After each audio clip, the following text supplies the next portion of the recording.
रूस और यूक्रेन के बीच में चले लड़ाई को 10 दिन से ऊपर हो चुके हैं। हजारों की मौत का गवाह बना है ये विश्व। दुनिया अभी भी इस उम्मीद में है कि इस समस्या का कोई शांतिपूर्ण समाधान निकलेगा, लेकिन जिस तरह से भारी भरकम हथियारों का युद्ध में इस्तेमाल शुरू हो चुका है, ये तबाही और ज्यादा बड़ी होती जा रही है। सैनिकों के साथ साथ आम नागरिक भी इसकी चपेट में आ रहे हैं। इस युद्ध में अब तक 498 सैनिकों की मौत हो चुकी है और 1597 सैनिक घायल हुए हैं। वहीं यूक्रेन के अधिकारियों का दावा है कि रूसी हमले में अब तक उनके 2000 से अधिक नागरिक मारे जा चुके हैं।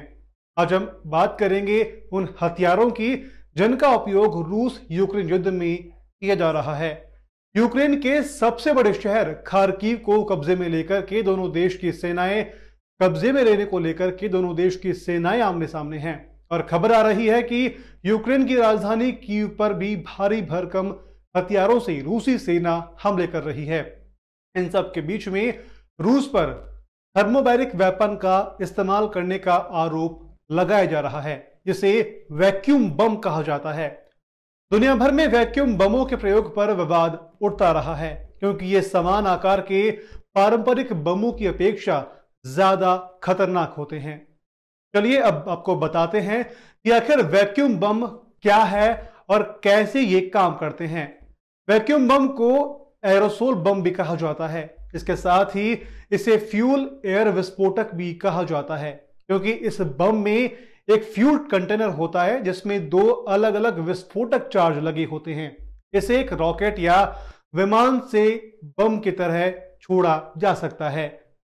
जब यह बम अपने निशाने पर लगता है तो सबसे पहले विस्फोट में फ्यूल कंटेनर खुलकर के आसपास के क्षेत्र में फ्यूल को फैलाकर एक बादल की शक्ल दे देता है। यह बादल किसी भी इमारत में घुस सकता है जिसे पूरी तरह से सील ना किया गया हो। इसके बाद दूसरे विस्फोट में इस बादल में आग लगती है, जिससे आग का एक बड़ा गोला पैदा होता है। इससे एक भारी ब्लास्ट वेव का जन्म होता है, तो आसपास की सारी ऑक्सीजन को सोख लेता है। इस बम से सैन्य साजो सामान से लेकर के विशेष रूप से तैयार की गई मजबूत इमारतें टूट सकती हैं और इंसानों की मौत भी हो सकती है। इन हथियारों को अलग अलग मकसद के लिए इस्तेमाल किया जाता है। ये अलग अलग आकार में बनाए जाते हैं, जिनमें सैनिकों के द्वारा फेंके जाने वाले ग्रेनेड से लेकर के कंधे पर रखकर चलाया जाने वाला रॉकेट लॉन्चर से छोड़े जाने वाले साइज शामिल हैं। इससे सबसे बड़ा गैर परमाणु बम भी कहा जाता है। ये सबसे बड़ी बात है कि इसे गैर परमाणु बम भी कहा जाता है। दुनिया में हवा से मार करने वाले विशाल आकार के वैक्यूम बम भी बनाए गए हैं। इनसे गुफाओं और सुरंगों में छिपे लोगों को भी मारा जा सकता है। ये बम बंद इलाकों में सबसे ज्यादा घातक होते हैं। साल 2003 में अमेरिका ने 9800 किलोग्राम के वजन वाले बम का परीक्षण किया था, जिसे मदर ऑफ ऑल बम नाम दिया गया था। वहीं इसके 4 साल बाद में रूस ने भी ऐसी ही डिवाइस तैयार की, जिसे फादर ऑफ ऑल बम कहा गया। इस बम से 44 टन के पारंपरिक बम जितना बड़ा धमाका हुआ और इसके साथ ही यह दुनिया में सबसे घातक गैर परमाणु हथियार बन गया। इस बम के विनाशकारी प्रभाव और इमारतें या बंकरों में छिपे बचाव पक्ष के खिलाफ इनकी उपयोगिता को देखते हुए वैक्यूम बमों का इस्तेमाल मुख्य रूप से शहरी वातावरण में किया गया है। ये काफी अहम है, क्योंकि यूक्रेन में रूसी फौजें कीव समेत तमाम बड़े शहरों को जीतने की लगातार कोशिश कर रही है। सवाल कि यूक्रेन में इस्तेमाल किए जा रहे हैं क्या वैक्यूम बम? अमेरिका में यूक्रेन की राजदूत ऑक्साना माराकोवा ने रूस पर वैक्यूम बमों का इस्तेमाल करने का आरोप लगाया था। फिलहाल अब तक इस दावे की आधिकारिक पुष्टि नहीं हो पाई है। हालांकि पिछले कुछ दिनों में यूक्रेन में थर्मोबैरिक बमों को लॉन्च करने वाले रॉकेट लॉन्चर भी देखे गए हैं।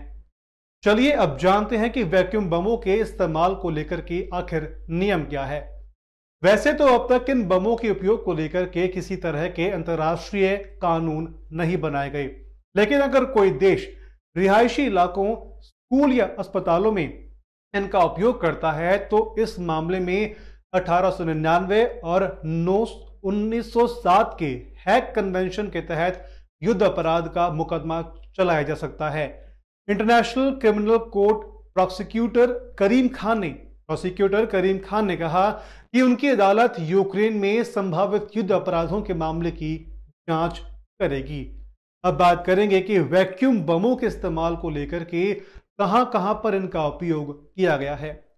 वैक्यूम बमों को सबसे पहले द्वितीय विश्व युद्ध के दौरान जर्मन सेना ने इस्तेमाल किया था, लेकिन इन बमों को 1960 तक व्यापक रूप से विकसित नहीं किया गया था।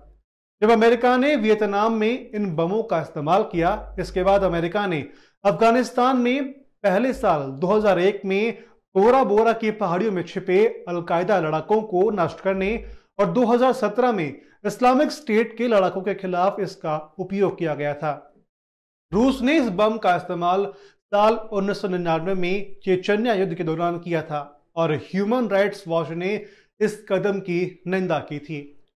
रूस द्वारा बनाए गए वैक्यूम बमों को बशर अल असद सरकार ने कथित रूप से सीरियाई गृह युद्ध में भी इस्तेमाल किया था, यानी कि इसका इस्तेमाल बहुत ज्यादातर हो रहा है। अब बात करेंगे स्टिंगर मिसाइल्स की। रूस के खिलाफ इस समय यूक्रेन की तरफ से सबसे ज्यादा स्टिंगर मिसाइल्स का उपयोग हो रहा है। ये वही मिसाइल है जिसका कई सालों पहले अफगानिस्तान की धरती पर भी इस्तेमाल हुआ था। तब भी सोवियत संघ की सेना को वहां पर हार का स्वाद चखना पड़ा था। वजह बनी थी यही स्टिंगर मिसाइल्स। इस मिसाइल की खासियत है कि यह कम ऊंचाई वाले किसी भी एयरक्राफ्ट को खत्म कर सकती है। खास बात तो यह भी है कि इस मिसाइल के इस्तेमाल के लिए ज्यादा फोर्स की जरूरत नहीं पड़ती। कोई भी एक शख्स अपने कंधे पर इस हथियार को रख करके आसानी से मिसाइल को दाग सकता है और सामने खड़ा दुश्मन का लड़ाकू विमान ध्वस्त हो जाएगा। असल में यह स्टिंगर मिसाइल अमेरिका की ही देन है। सबसे ज्यादा अमेरिका की सेना में स्टिंगर मिसाइल्स का उपयोग होता है, लेकिन आज रूस यूक्रेन वॉर में यह स्टिंगर मिसाइल यूक्रेन की सेना की ताकत बन गई है। इतिहास बताता है कि इस मिसाइल से हमेशा से ही रूसी सेना को काफी ज्यादा तकलीफ हुई है। अफगानिस्तान युद्ध में उसकी हार और फिर उस देश से विदाई भी इसी मिसाइल की वजह से हुई। एक बार फिर स्टिंगर मिसाइल्स का ही इस्तेमाल रूस के खिलाफ हो रहा है और टारगेट भी इसमें रूस की सेना है और सामने खड़े होकर टकरा रहा है यूक्रेन, यानी कि पूरी तरीके से टक्कर यूक्रेन दे रहा है। बताया जा रहा है कि क्योंकि इस मिसाइल की वजह से रूस को घाव हो रहे हैं, ऐसे में जर्मनी भी यही हथियार यूक्रेन को काफी ज्यादा सप्लाई कर रहा है। अब बात करेंगे एंटी टैंक जैवलिन मिसाइल की। रूसी सेना के खिलाफ यूक्रेन का यह दूसरा सबसे बड़ा हथियार है जो अभी उस पर काल बनकर के टूट रहा है। नाम है एंटी टैंक जैवलिन मिसाइल। ये वैसे तो अमेरिका का हथियार है, लेकिन पिछले कुछ सालों में यूक्रेन को इस हथियार की बड़ी सप्लाई मिली है। 5 किलोमीटर के दायरे तक हमला करने वाली यह मिसाइल अर्बन वॉरफेयर में काफी कारगर मानी जाती है। टैंकों को उड़ाना हो या कम ऊंचाई पर उड़ने वाले हेलीकॉप्टर को निशाना बनाना हो तो जैवलिन मिसाइल का कोई जवाब नहीं है। यह ना सिर्फ कारगर है बल्कि एक झटके में दुश्मन के बड़े टैंक या लड़ाकू विमान को ध्वस्त कर देती है। इसमें 2 मोड होते हैं, पहला डायरेक्ट और दूसरा top attack mode. Top attack mode का इस्तेमाल टैंक हथियारबंद वाहन को निशाना बनाने में किया जाता है, जबकि डायरेक्ट मोड में मिसाइल इमारत, कम ऊंचाई पर उड़ने वाली वस्तुओं या बंकरों को निशाना बना सकती है। इस मिसाइल का इस्तेमाल फ्रांस, ऑस्ट्रेलिया, सऊदी अरब, इंडोनेशिया, यूएई, ताइवान, ब्रिटेन जैसे 20 देश कर रहे हैं। यह सबसे शक्तिशाली एंटी टैंक मिसाइलों में से एक है। इसके अलावा 9K720 इसके अंदर ballistic missile, BM-30 स्मर्च MBR, BMPT terminator tank, TORM-2 anti aircraft missile, KA-52 alligator helicopter, T-80 man battle tank, Sukhoi SU-35 और TU-95 स्ट्रेटेजिक हैवी बॉम्बर है।